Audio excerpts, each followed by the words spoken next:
So let's get started. This week's parasha, called Boy, Come, is a really important one because it contains within it the final three makos in the 10 makos, and it leads up to and including one of the most important events in our national history, in our formation, which is Yetzias Mitzrayim. Yetzias Mitzrayim, the Exodus, is the defining event which creates us as a nation. So much so that famously, when Hashem introduces himself to us on Har Sinai, he doesn't say, I am Hashem, your God, who created heaven and earth, which is probably a much neater party trick, to create time and space. Instead he says, I am Hashem, your God, Asher Hitzesicha me'eretz Mitzrayim, who took you out of Eretz Mitzrayim. This is how he wishes to be known to us. It is that the God, it is Hashem of relationship and caring. Okay? And these are the final events. So, one of the things that we're going to look at is, we're going to do two things tonight, hopefully. We are going to run through about 20 psukim, reading and translating, because you have to get a sense of the context of the flow. We're going to ask a number of questions. We're going to look at the source sheet that I have prepared and haven't left one for myself. Yes, I have. And we'll look at some of the ideas, and then if we get enough time, we'll begin to discover a larger theme as well. Okay, so let's see how we do. The first question, of course, is that, whereas, of course, you know that the idea of separating the Chumash into chapters and psukim is a Christian thing, right? The numbering system of chapters and psukim it was done in the 14th century by, forgotten who it was, one of the archbishops of Canterbury, if I'm not mistaken, and has no relevance for us. But what does have a relevance for us are the Parsha Shiur. And when I say Parsha Shiur, I mean what sometimes we call the Sedra. So it's Shmos, Va'era, Boy, the way that they are subdivided. And the question that we ask ourselves, for which there is the most well-known answer is a Kabbalistic one, but we're not going to do that this evening, is the 10 makos. We spoke a little bit last week about the fact that 10 is a really important number because it is a number that it gives us a choice of perspective. It can be seen as a whole bunch of units, or its correct perspective is that 10 is the underlying unit which represents that which unites lots of different little bits, right? Hence, we count in units of tens. So there was the 10 statements with which Hashem created the world, which correspond to the 10 makos, which he reverses the tumah that the Egyptians, we spoke about this last week, and then it becomes the 10, the Aseres HaDibros. So the whole point of the 10 is a unity, is that it all comes together, and yet we separate them. We have 7 in Va'era and 3 in Boy. That's kind of one of the questions. 7 makot in Va'era. So everybody knows the gematria. We have the Vav and the Aleph, the beginning and the end of this 7. But Boy is 3. Very nice. So why are they divided that way? So the simple answer, well, it's not simple, but in Kabbalistic thought, the 10 different modes of interaction with which Hashem interacts with the world, are separated into 7 and 3. You have the so-called 7 lower attributes, from Chesed down to Yesod or down to Malchus, and then you have the 3 higher ones, which refer to, doesn't matter, the concept of the head and thought, and the thought process, the divine thought process, for want of a better word, with which Hashem brings things into existence. Kesach Chochma Bina, and then you've got Netzach, Chesed Gemur Tiferet, Netzach V'Yesod. And so they separate, and that's very nice, but I'm not a Kabbalist, so it doesn't help me all that much. So let's try and discover something else. We want to try and discover that the 7 belonged to one set, and this 3 would kind of belong to a different set. So what we're going to do is, we're going to run through the first 20 psukim or so. I'm going to read and translate. If I go too quickly, please stop me. But it's important that we just get a real sense of the flow of what's going on over here. So Vayomer Hashem el Moshe, and by the way, please feel free as we go along to shout out if there's something that bothers you, because there should be loads of things. There's loads of questions. I won't have all the answers, but I've got some of them. Let's see what we can find out. Vayomer Hashem el Moshe, Hashem says to Moshe, Boy el Paroi, come to Paroi, ki ani hichbadeti es liboy, for I have hardened his heart, ve'esleiv avodav, and the heart of his servants, in order, leman shisi oisoisai eila bekirboy, so that I may place these my signs in his midst. And additionally, uleman tesaper ba'oznei bincha uven bincha, and so that you should also be able to tell over to your children and grandchildren, es asher hisalalti b'mitzrayim, that which I, in English it's to mock, to make fun of. That's what it really means, as Rashi says. I made fun of Mitzrayim. And the signs which I placed in them, Vidatem ki ani Hashem, and you shall know that I am God. You should know that I am Hashem.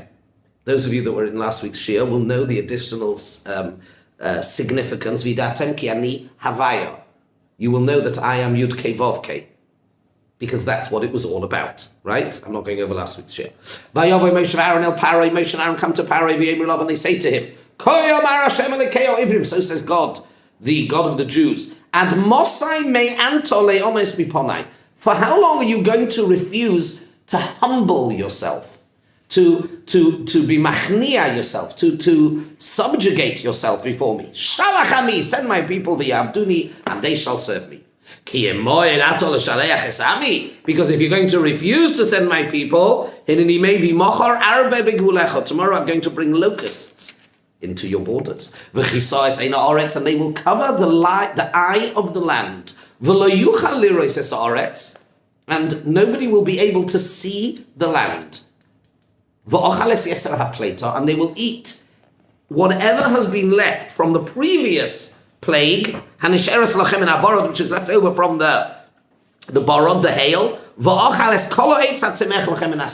It will eat up all the trees, the vegetation. They will fill your houses, and the houses of all of your servants, and the houses of all of Egypt.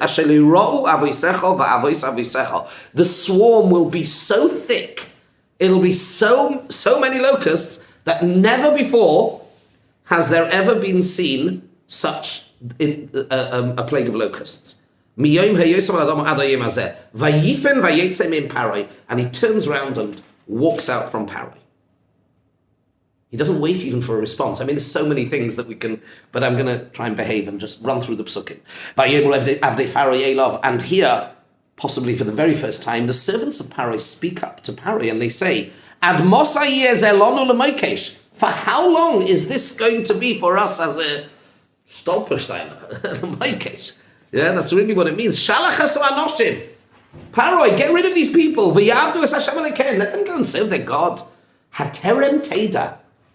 Do you not yet know ki avdo Mitzrayim, that Mitzrayim is finished? Do you realize the impact, the significance of this statement? The servants of Paroi are challenging Paroi and saying to him, do you not realize we're gone, we're done, we're over? Just send these people already. So Vayushav es Moshe es Aaron el Paroi. It seems their word took some effect. Moshe and Aaron were brought back. Come back. Vayomer aleim, and Paroi says to them, okay, l'chu ivdu es Hashem Elokeichem. All right, go, serve Hashem your God. Mi v'miyaholchem. Who exactly is going to serve Hashem? Vayomer Moshe, and Moshe said, Bin oreinu v'zkeneinu nelech, our young, our old, our girls, our boys, but tzaineinu v'koreinu nelech, our sheep, our cattle, we're going to ki chag Hashem lonu. It's a festival. Vayomer aleim, and he says to them, Paroi says, Yehichein, let it be so. Lehichein Hashem imochem. Let it may be so that God should be with you when I send you and your children. But Ru'u ki ra'a neged pneichem. See that bad will be in your face. Loichin. No. L'chuna hagvorim. Let the men, only the men should go. A question. Yes? I remember learning this, but I don't remember exactly. In the beginning, they asked only to go for a few days, right? But did they mean to come back? That's a big shaila. We're not going to address that tonight. Okay, It's a good topic, No. and to what extent, if at all, were they deceiving Paroi? Exactly. It's a great topic. It's not our topic for tonight, Okay. but it's a good one. So he says no. So let the men go, and they should say Hashem ki oisa atem mevakshem, because surely that is what you're looking for. Vayigorish oisa meis pnei Paroi, and then they are kicked out. Vayoma Hashem el Moshe, and Hashem says to Moshe, stretch out your hand over Egypt, but Arba with the locusts. And they will come over Mitzrayim, and they will eat all of the vegetation, everything that the borrowed has left behind, everything the hair left behind. And Moshe does so, Pasuk Yud Gimel. And Moshe stretches out his stick over Mitzrayim, and Hashem brings an eastern wind, and the eastern wind lifts up and carries the locusts, and the locusts, Pasuk Yud Daled, they come out of Eretz Mitzrayim, Vayonach, and they rest over the entire borders of Egypt. Koved ma'oid, a very heavy swarm. There had never been such one like that.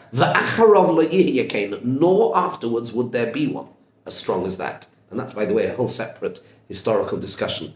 If you Google and you work out locust plagues in Egypt, interesting, but not for them. Can't do that. But tonight, Vaychas es ein kol haaretz, and it covered the eye of the land.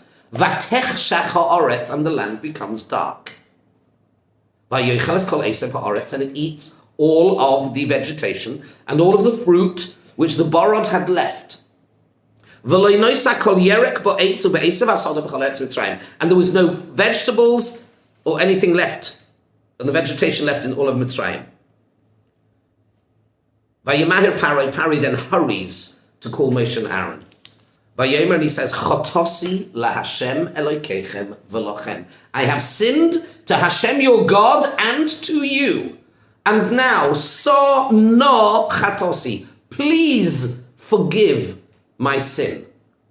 Achapa'am. Please, just this once. V'ha'atiru laHashem Elokeichem. Please go and daven on my behalf. V'yoser me'alai, and may he remove from me rak es hamoves hazeh, this death. Vayetze me'im Paroi. Moshe leaves Paroi and he goes and he davens to Hashem. Vayafich Hashem ruach yom chazak moed, and Hashem then brings a western wind, very strong one. It lifts up the Arbe and it dumps it into the Yam Suf. All the locusts gets dumped into the Yam Suf. Lo nisha Arbe echod b'chol gvul Mitzrayim. Not a single locust is left anywhere in Egypt. And then Hashem hardens Paro's heart and he doesn't send away the Bnei Yisrael. That is the Makkah of Arba. Now, let's start taking a slightly deeper dive. I think that was important. Yes? Very quick, but important. We know what's going on. Now here there are a zillion and one questions. Let's ask some of them, and feel free to add your own. And this is really, really important. As a teacher of text and of Torah text, especially with the Chumash, we need to be very, very sensitive to every word. Every word is laden with incredible significance and meaning, and we should be on the lookout for codes, for patterns, for themes, and as well as just tackling the text which presents itself to us. And we're going to do a little bit of both, okay? We're going to do some deeper stuff, and we're going to do some basic stuff as well. So let's start. Vayomer Hashem el Moshe. Right, let's deconstruct and work with me here. Yes, please work with me. Hashem says to Moshe, come to Paro. For I have hardened his heart and the hearts of his servants, so that I should place the signs in his midst. And so that, Pasuk base, so that you'll be able to tell over these signs to your grandchildren, so that you shall know that I am Hashem. So, I have a question for you. Or rather, come on, ask me some questions. I have to hold myself back. In my teacher mode, I would say, ask me some questions. Okay, I'll do it the other way around. Could somebody please tell me what it is that Hashem has told Moshe in these two psukim to tell Paro?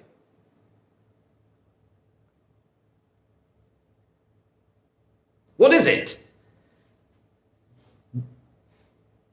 It's missing. It's not there. His future plans. But where? Show me. What does it say? We only have the text. That's all we have.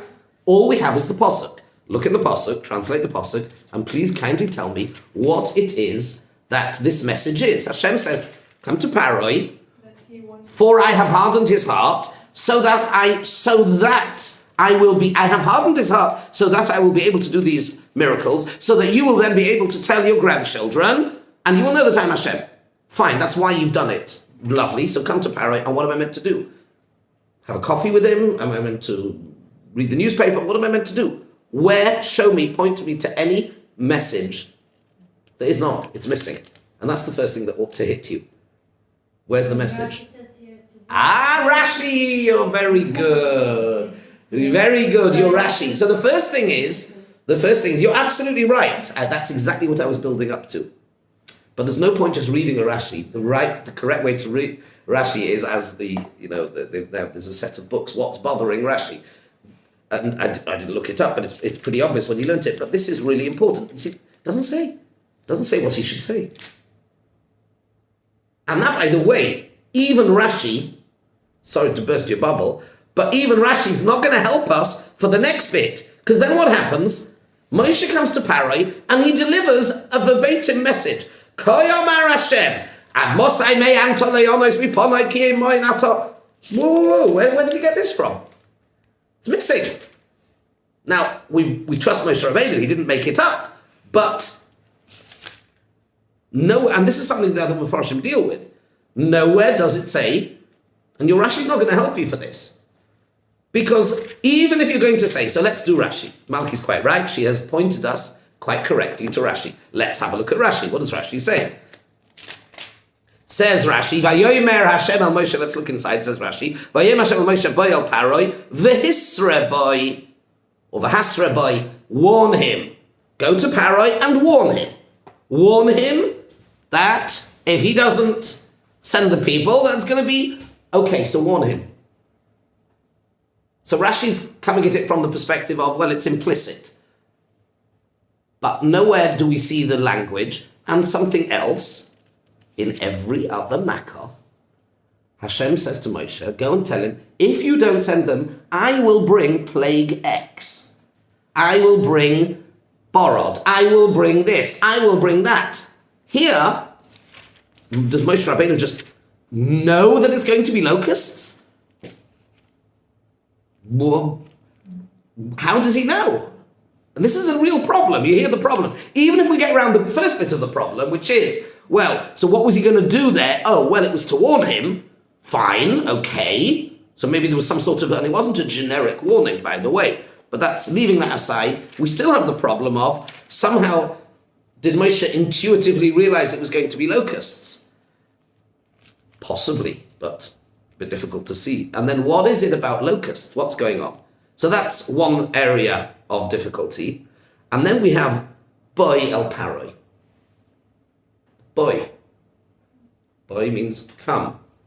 Surely it should have said, go. Lech. Right? That's probably the first problem here. And for that, okay, let's hold that thought. We'll come back to that one. And now let's look at the structure of the Pasuk. Go to Paroi. Okay, we now know why he's going to Paroi. Go to Paroi to warn him. Do you know why you should warn him? Because I've hardened his heart. Does that make sense to you? Is that a reason why you should go to Paroi and warn him? Because he's not going to listen? For I have hardened his heart? Forget the whole question. We're not going to deal tonight with how it's okay for Hashem to harden his heart, take away his Bechira, the Sforno, the Rambam. We're not going to deal with that tonight. But just read the Pasuk. It has to make sense. Come to Paroi because I've hardened his heart.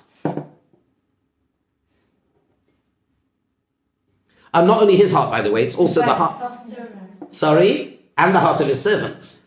And all of a sudden the servants here stop playing an interesting role. Yes? What you say? Maybe he's supposed to soften his heart by coming there. Well, he's saying, it's okay. You can go to Paro because I've hardened his heart. Okay. So that's another point. I want to just, whilst we're dealing with that, yes? Did Pharaoh know that his heart was hardened? That's a really interesting question. I'm not sure I know the answer to that. That's a very original question. Did Paro, and does it matter? I don't know.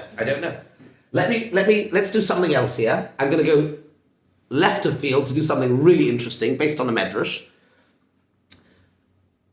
How do you say liver in Hebrew? How do you say liver? Liver.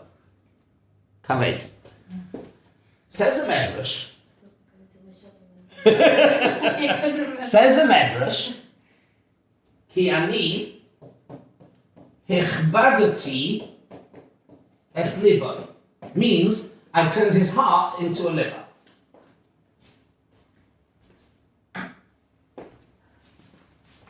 Kaved is a heart. Yes?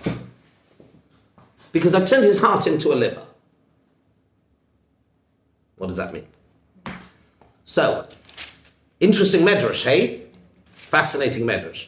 So, let's start and unpick some of these bits and pieces. Some of them are connected, some of them are not. So, let's first of all turn to your source sheets here.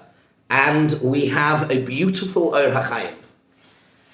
The Or HaChaim HaKodesh, Rabbi Chaim ben Attar, one of the classic commentators. And he says as follows. It's actually not here, it's in the last week's parasha, but it's the same concept. I'll take you through it, I'll read and translate. You can listen or follow with, whatever works for you. Klal ze biyodcha, says the Or HaChaim, I'm going to give you a rule. Kol makom she'yomar boi el paroi, whenever it says boi el paroi, yechavin loy maloi sheyikones el traklin shaloi beloy hashalas rushus.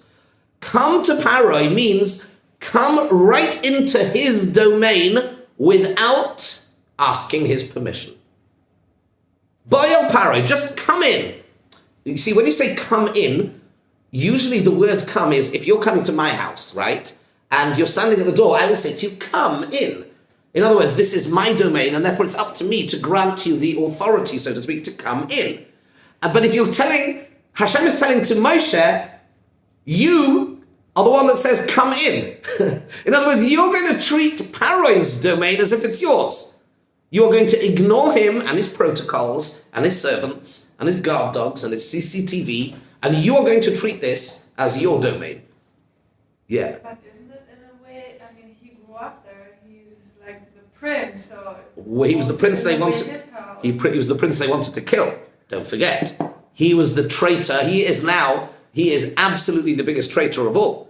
And Paro tried to kill him. He is not exactly flavor of the month at all. You're right. That makes it even worse. He's the snake that he brought up in his own palace, from Paro's perspective. Yeah. So says the Or HaChaim, Kol mokim sheyoma boyel Paro, yechaven loy maloi, sheyikonas al traklin shaloi, beloy hasholas rishus, without asking permission. Hagam shahoyu loy kemishpat hamalochim shomrei habayis, even though he must have had very intensive security. Afal pikein, yeo v'yikones etzloi mibli she'elas rishus. Waltz into Paro's palace. Boyel Paro means Hashem is telling him, treat him with disrespect. Show him that you do not recognize his sovereignty and authority at all. Now, in the earlier set of Makkos, very often Moshe was actually quite respectful to him. If you look at some of the language that is used. And he talks to him much more respectfully. Why was he let in? We're coming to that. He wasn't, that's the point. Paro had many armed guards, lions and dogs. It was a nace. Moshe waltzed in. He was able to just boil Paro, right?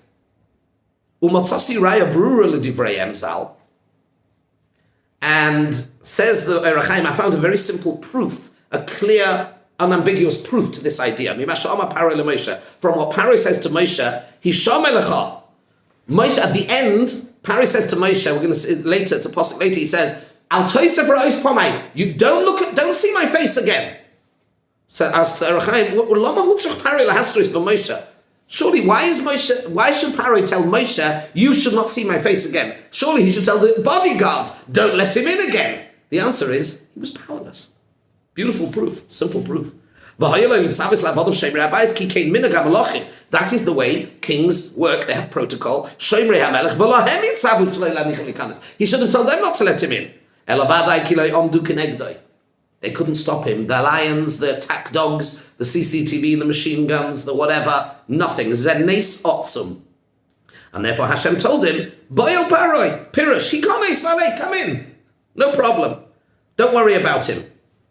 We'll stop there, that's enough. Okay? There's another, that's one pshat. Here's another pshat. And this is also earlier from the Das Zakenim Mibale HaTosfos. So this is a pshat which goes back much earlier, goes back to the 13th, 14th century, 13th, maybe even earlier, 12th actually. Says the Tosfos, Hashgame, get up early, it's on a posuk earlier, Tomua. This is source 2, the second source. Tomua.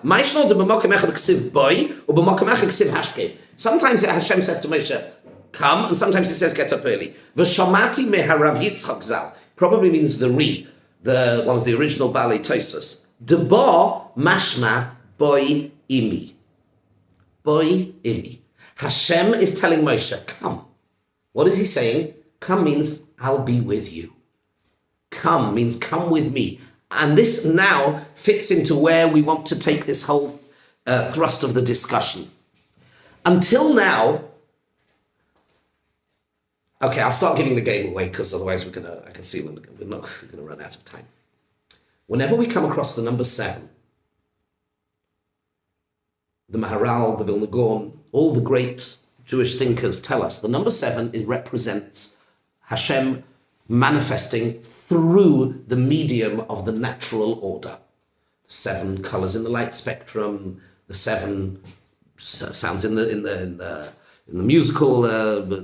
7 is always a representation of the natural order. 8, the number 8 denotes to be transcendental, to rise above that, supernatural, that which cannot be explained within the natural order. Okay, Bris Milah, etc. 8th day Bris Milah. This is the 8th Makkah. Until now, HaKadosh Baruch Hu had demonstrated to Paroi that he has at his disposal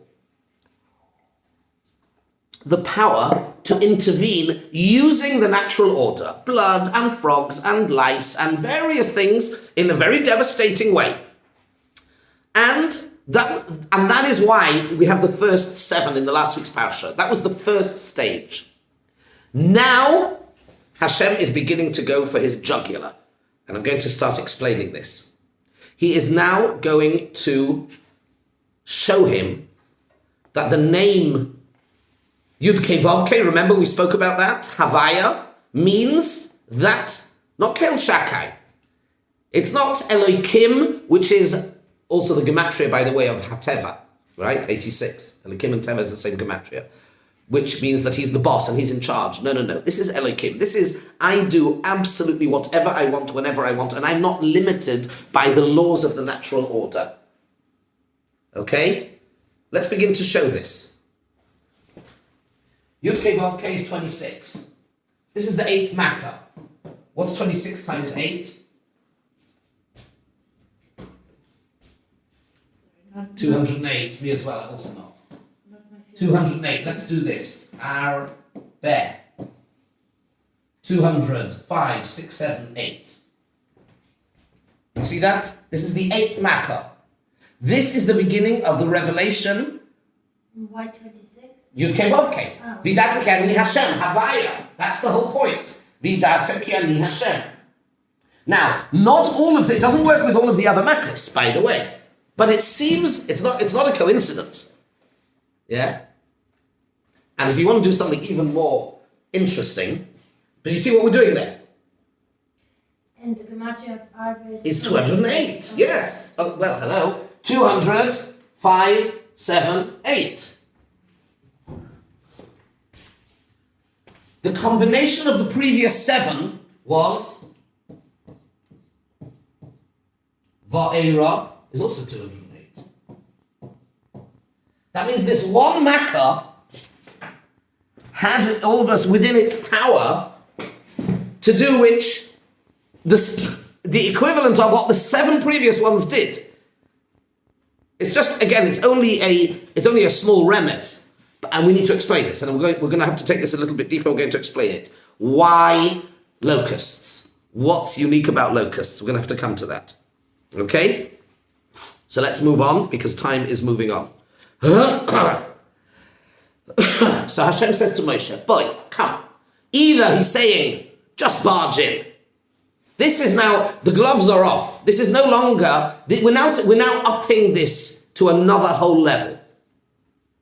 We're going to not just show that I am more powerful than Mitzrayim by using nature, but I'm going to make fun of him. I'm going to show him that he is nothing. And in order to do that, we need to understand who or what Paro was and where he drew his power from. I'm going to come to that. So now we can understand this pasuk. He says, come to Paro because I have turned his heart into a liver. What is a heart? A heart is a pump. That's what a heart is. It's a mechanical pump that pumps blood around the body. That is what the heart does. What is liver? Liver is the exact opposite. Liver is a congealed lump of blood. That's why you can't kasher it with salt. That's what kaved is.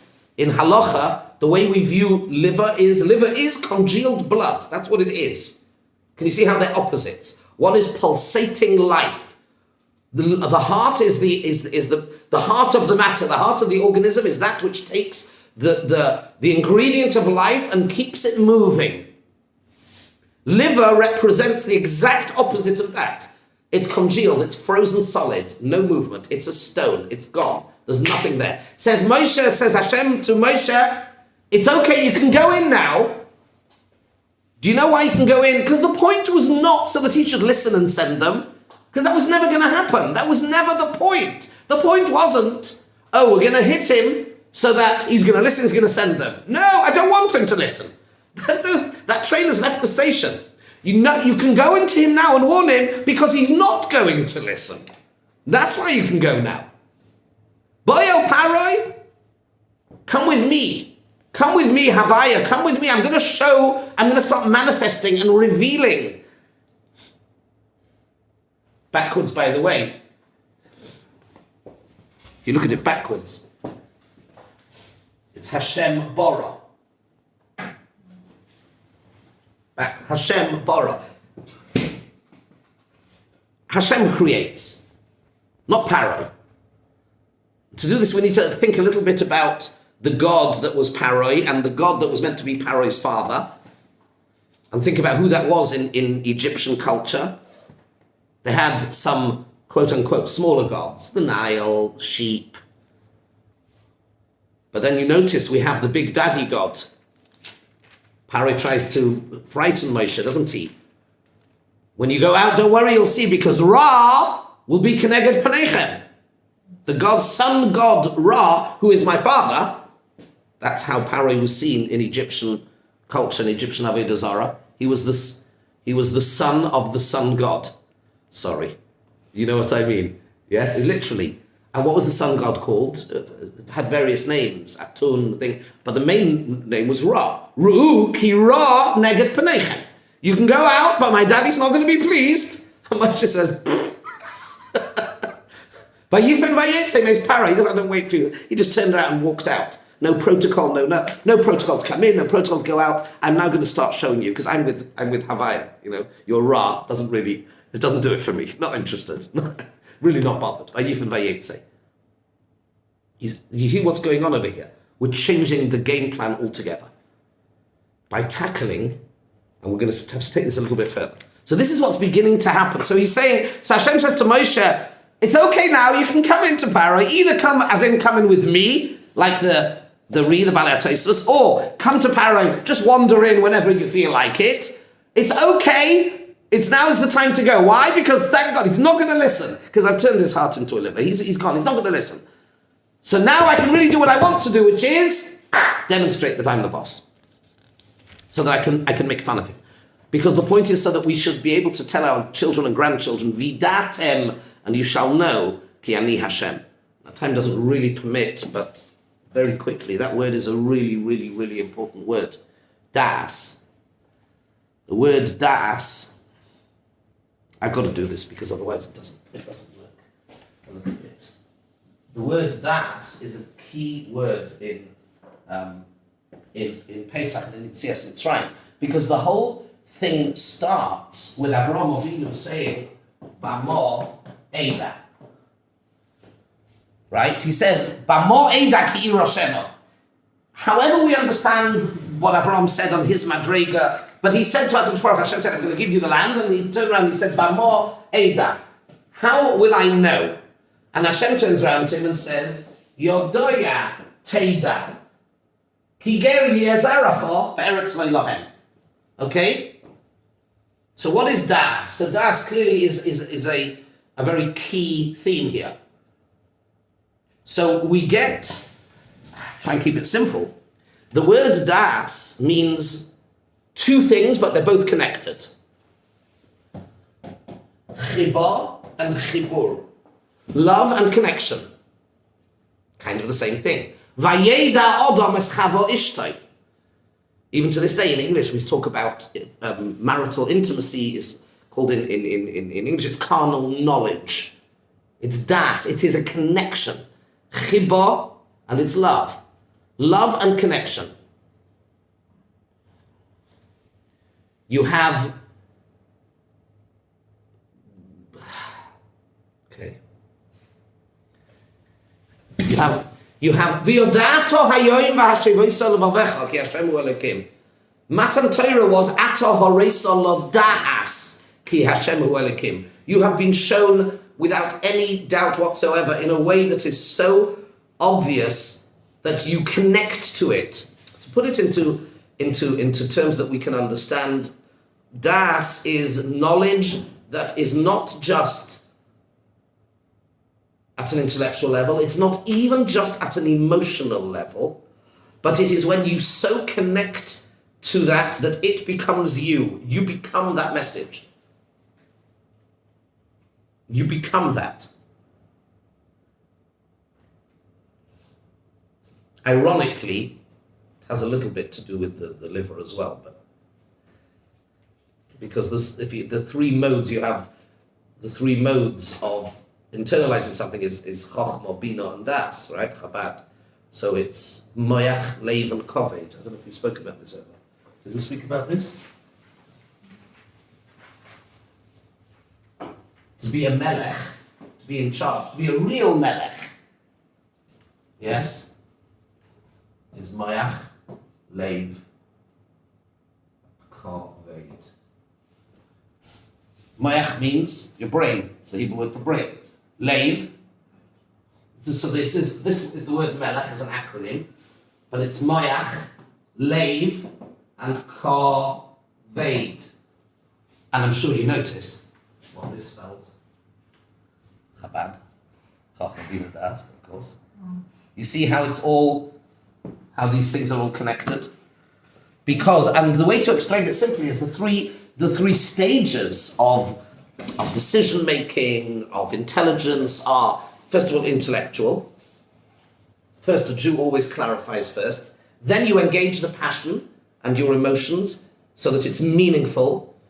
And that's bina, by the way. That's chokhmah is just raw data, right? Which you don't work for. Raw data, you don't work for. An idea falls into your head. That's why if you rearrange these letters, it's koyach ma. Whoops, don't know what I did there. Koyach ma, right? It's just like it, and we say v'hachochma me'ayin timotze. Chochma is found, it comes from ayin, just falls into my head. It's koyach ma. Then we have bina. Whoa, I don't know what's going on over here. Shush. Okay, it's getting a bit antsy. Okay, this is primarily male. This is female. Leiv. Bina is bina salev. The same beli beinu bina. And then you have koved is when it goes down into below the diaphragm where I act upon it. I can't not act upon it. So you have always these three. For example, I like to give a very forgive me, a very, hopefully not overly personal, but like the first time I was told by a doctor that I needed to lose weight, the first thing I did was I checked to see who else he was talking to in the room, because that's not me. Whenever I went through my adult life being like this. And so the first thing was I had to actually process it. I had to enter my mind that actually, yeah, the scales are not wrong, and whatever. It was an intellectual thing. But then there was still, that's stage one. Stage two is to then actually be connected to it emotionally and engage your passions and to want to lose weight, let's say, or stop smoking, or whatever it is. That's stage two, the emotional, intellectual, emotional.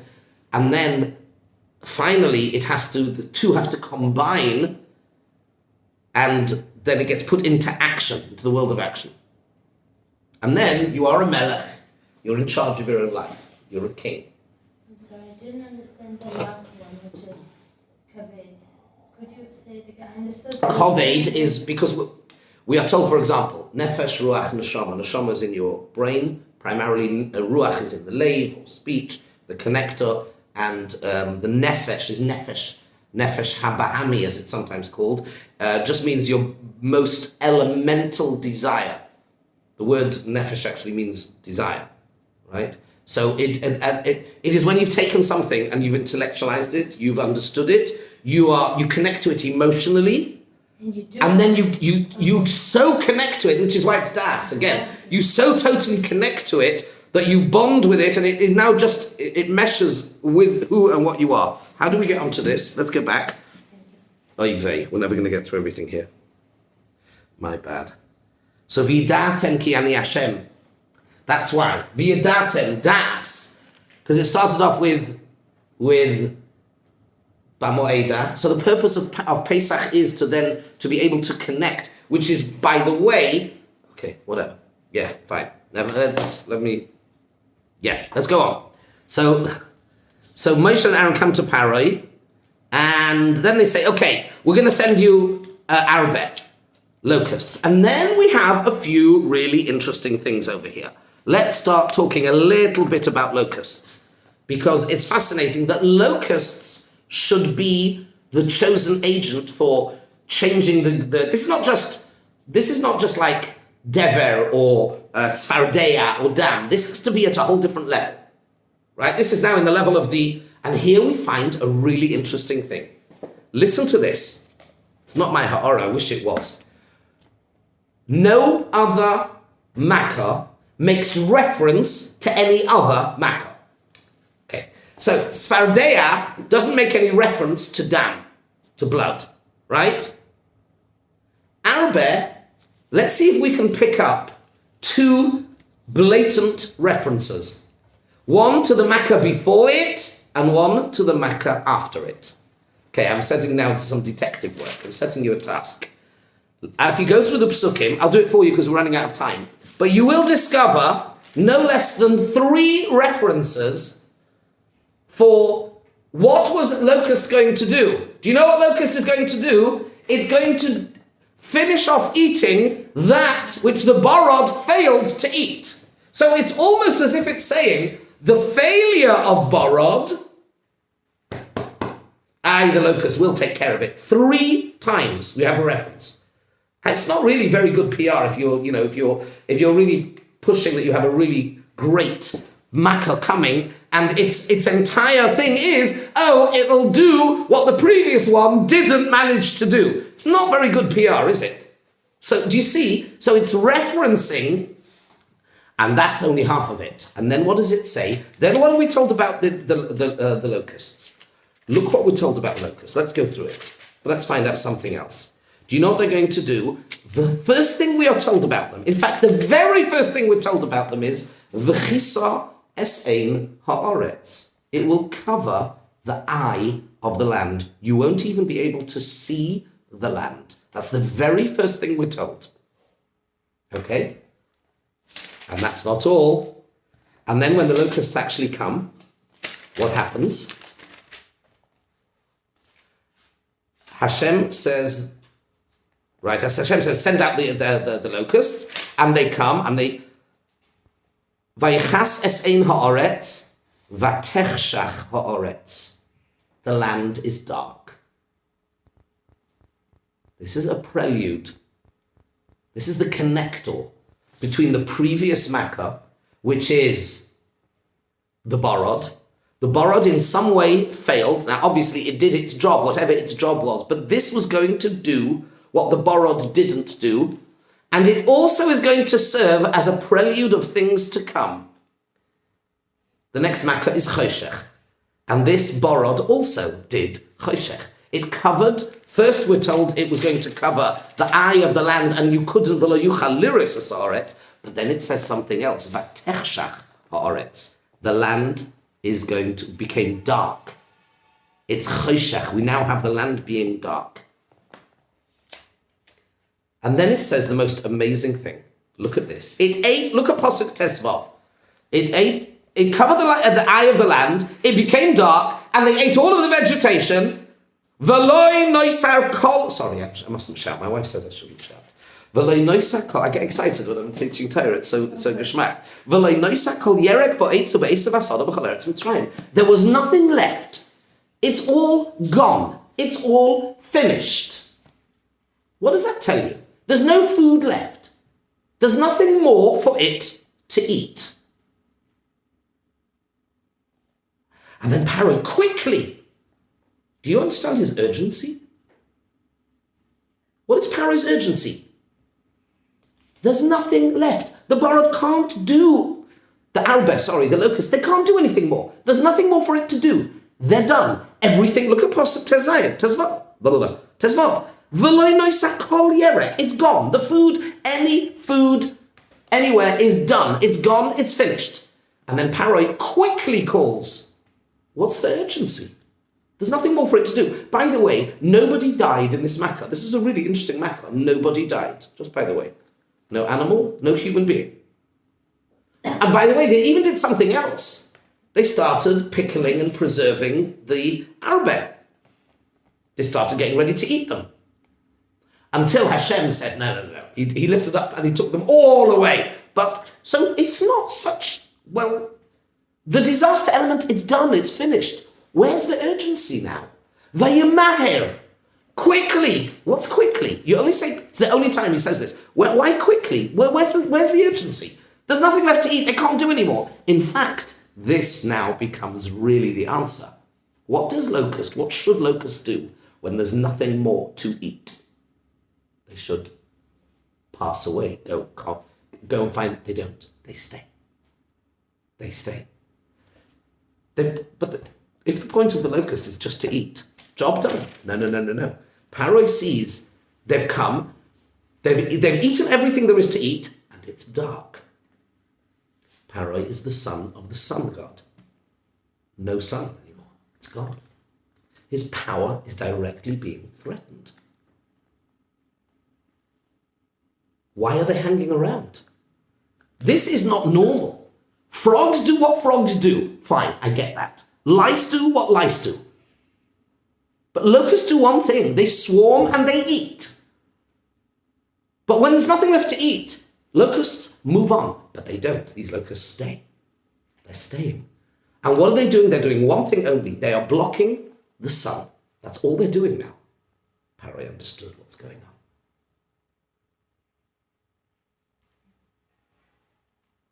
You want to see something really fascinating?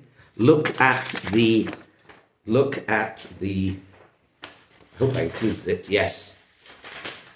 Over the page, I won't keep you much longer. I mean, there's a lot more to say, but look at this. It says that the Arba went all over Mitzrayim, vayonach b'chol gvul Mitzrayim, and it rested.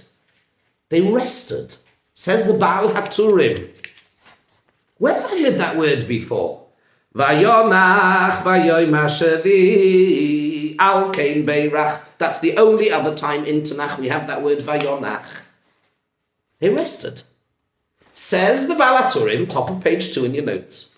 Vayonach beis b'mesorah. Says the Baal HaTurim, this word is found twice in Tanakh. Vayonach b'chol gvul Mitzrayim, vayonach beyoyim hashvi, melamed sheshovas ha'arbe b'shabos. The Arba stopped. They just sat down and rested on Shabbos.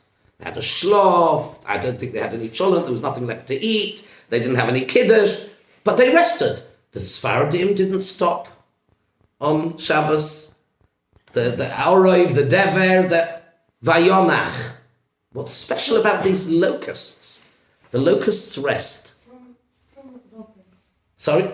From locusts. Locusts are the agents that are chosen to demonstrate to Paroi, you are not in charge. Do you want to hear an incredible thing? The Pasuk in Mishlei.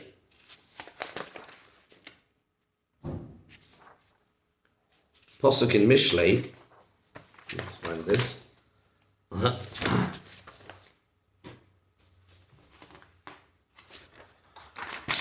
Where's it gone? Sorry.